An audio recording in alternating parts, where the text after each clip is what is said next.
We'll put it to you this way, and here's a good definition. We've not offered this before.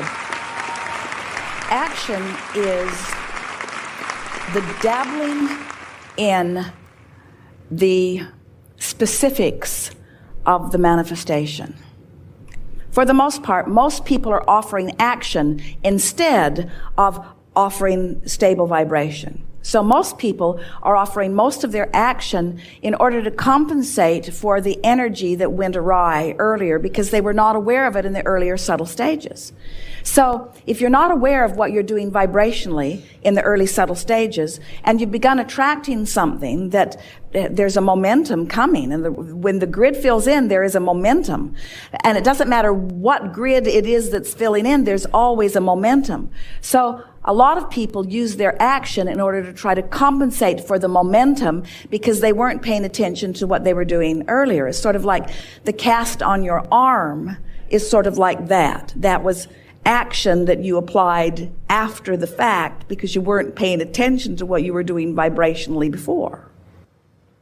It is so delicious, though, to do the grid work first, and then as the grid is filling in, the action is inspired. If you've been listening to us for a while, we've been saying this for years, that if you tune in, tap in, turn on to the energy, and then do whatever you feel inspired to do. Not motivated. Motivated is trying to fix it when it's going wrong. Inspired is when the vortex is calling you toward it. That's that feeling of inspiration. And it's that feeling that you know the rightness of it. You just can't hardly stop yourself from doing it. It feels so right to you. Where the motivation is, I need to do that. That's that obligated thing. And we know there are plenty of things. You are a very busy bunch. You live in a world that is more interconnected than ever before, and you have more details that are flowing through your life experiences. If we were standing in your physical shoes, we would not integrate so specifically with so many people so much of the time. Because just your awareness of what's going on, just your Facebook alone can distract you from the core of who you are. And at the very least, we would set a vibrational tone of our intentional broadcasting. Sometimes we would like to say to you, just get aligned and then follow your inspiration. And then people say, so you're saying don't go to work and do not make my bed, do not mow my lawn, do not do any of those things that I feel responsible to do. And we say, well, the thing about that is that when you don't do what you said that you would do, then usually it gets worse. In other words, because not doing something is taking action too. Ooh, not doing it is an action too. Whether you do it or don't do it, you're taking the action not to do it, just like you're taking the action to do it. Have you noticed how difficult it is not to do something? Jerry used to say to Esther, honey, do not pick up that suitcase. And Esther is thinking, there's no way in the world that I am not going to help this little person pick up my suitcase. In other words, non-action is more difficult sometimes than action. You want to do what you're inspired to do. Don't make decisions about what you're not going to do, and don't make a lot of decisions about what you are going to do. Make decisions about how you're going to feel, and then do anything you feel like doing. And you're going to discover you're going to be way more active in your aligned state. Way more action is going to occur to you. You see?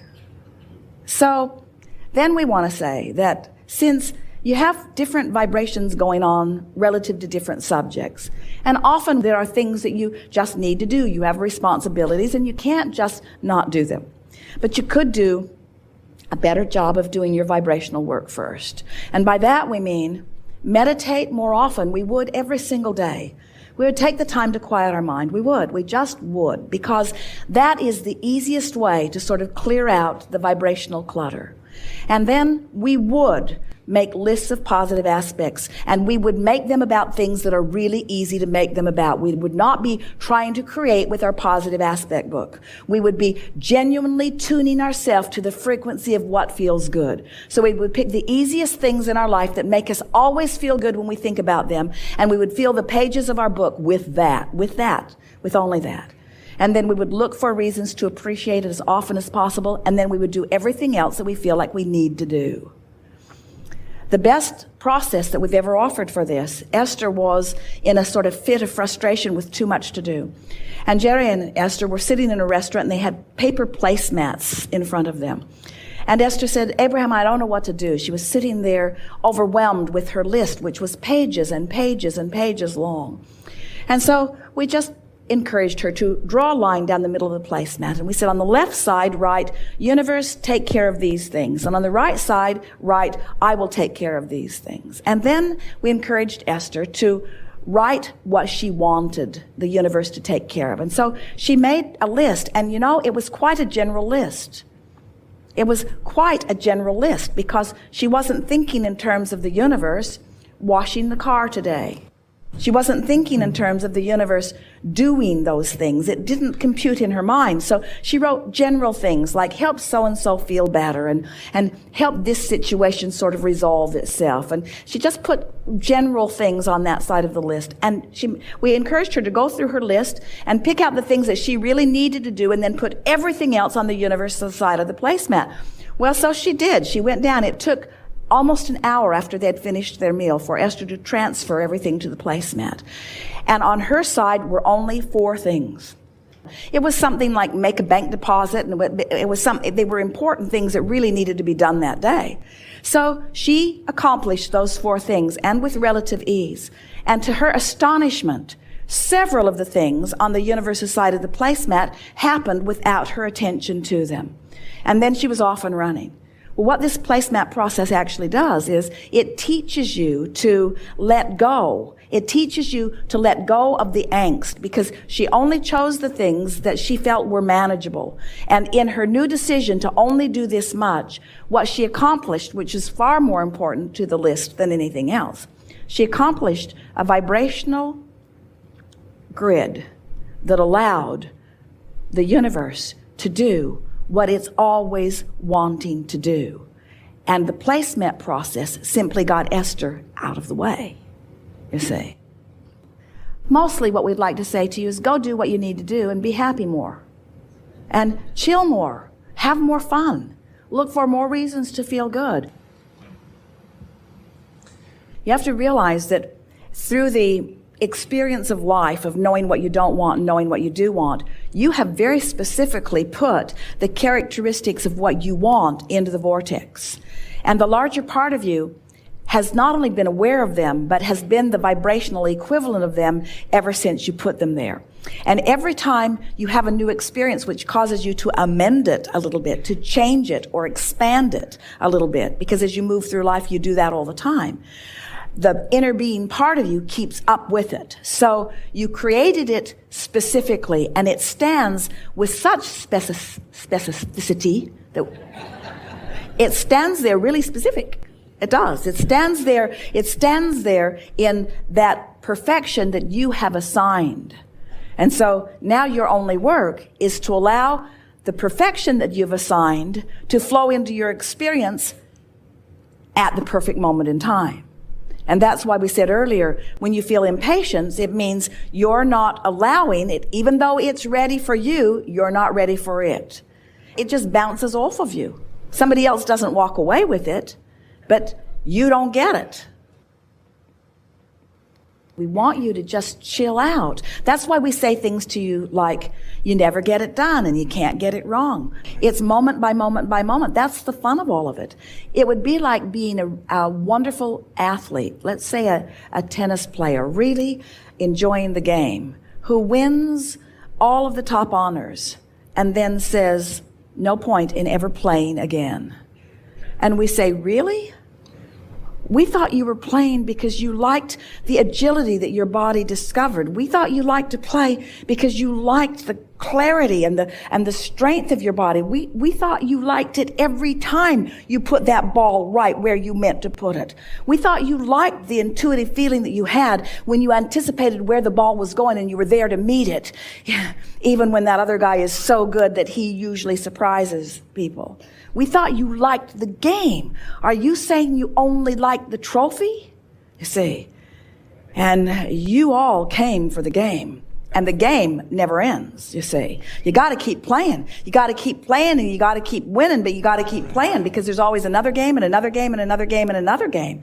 Every moment there's another game. There's another point of clarity. There's another opportunity to uplift. There's another opportunity to have way more fun than you've ever had before. That grid is just ripe. The vortex is ripe with whatever the grid is ready to allow, you see. Your work is to prepare the grid. Your work is to be ready for what's ready. It's ready. The question is, are you ready? And if you're having fun, you're ready. If you're chilling, you're ready. If you're happy, you're ready. If you're flowing with enthusiasm, you're ready. If you're ornery, you're not ready for what's in the grid you want. You're ready for what's in those other grids. Negative emotion always means you put something there that you're not allowing. You can never not know. We can pronounce you that. You're not ever again gonna not know. You always know. You might deny that you know, or you might resent that you have to hold the vibration. Esther says that to us every now and again. Oh, really? I liked it better before I knew so much. I feel so responsible, and we say, then you're not ready. Feeling of responsibility is not being ready. I feel responsible to my point of attraction. What am I doing wrong?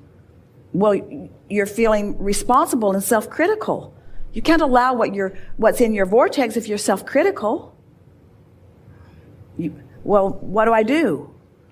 How do I learn? How do I be smarter? By going general. I understand the laws of the universe. I believe that I offer a point of attraction. I accept that I've lived a lot of life and that I've put it there. I know enough from what I've heard and felt from Abraham to know that these laws are substantial and consistent. I don't want to ask to be the exception in the universe. I can go with the flow of the laws. I can do that. I want to be happy. I want to be happy, and I'm willing to do whatever it takes to be happy. I'm willing to stop being responsible if it's necessary to being happy. Now, that's interesting. Oh, I'm no longer going to be responsible. My children will starve. Too specific. Too specific. I'm not going to take on more than is mine to take on. I'm not going to try to control the world. I'm not going to try to control what others are thinking or doing. Lighter, lighter, lighter. I'm going to trust that they all have an inner being. I'm going to trust that they will find their way. I'm going to look for my way and trust that others will find theirs. Lighter, lighter, lighter, lighter, lighter. But what if they don't know what to do? Negative emotion. Too specific. Go general. Well, they'll figure it out. Everybody's not ready for this leading edge conversation. And what they're ready for, the universe will deliver to them. They'll be fine. A lot of people wouldn't be happy knowing what I'm talking about here today. It's too leading edge for them. They're not comfortable with this leading edge conversation. They're ready for what they're ready for. And they have an inner being who adores them, who has their back, and all kinds of non-physical energies that are focused with them. We're not supposed to ever get it all figured out. There's always more to figure out, more and more and more. I'm going to use my point of attention right here and now, my point of power, which is where me and me converge. It's where the non-physical inner being me and the physically focused me is where we converge. I'm going to converge right here in this now moment, and I'm going to feel good while I do it. I'm going to feel good. So then you turn on the television and there's something troubling. Turn it off. You keep thinking about it. Change the subject in your mind. Change the subject. In other words, just keep reminding yourself, I'm going to tend to my point of attraction, which mostly means I'm going to mind my own business, which mostly means I'm going to do my best to feel good as best as I can. And I'm getting better and better and better and better and better at this. The thing that's interesting is that you all have big lives, and the bigger your life is, the more components you have. Sometimes you feel like you have too many moving parts. There's too much for you to control. But there's not too much for law of attraction to manage. And all you have to do is look among the moving parts, pick a target that feels good to you, focus upon it until you've established it as your set point, lock into it and maintain it, and then law of attraction will give you feedback to let you know how well you've done, you see. Find the general place and lock into it.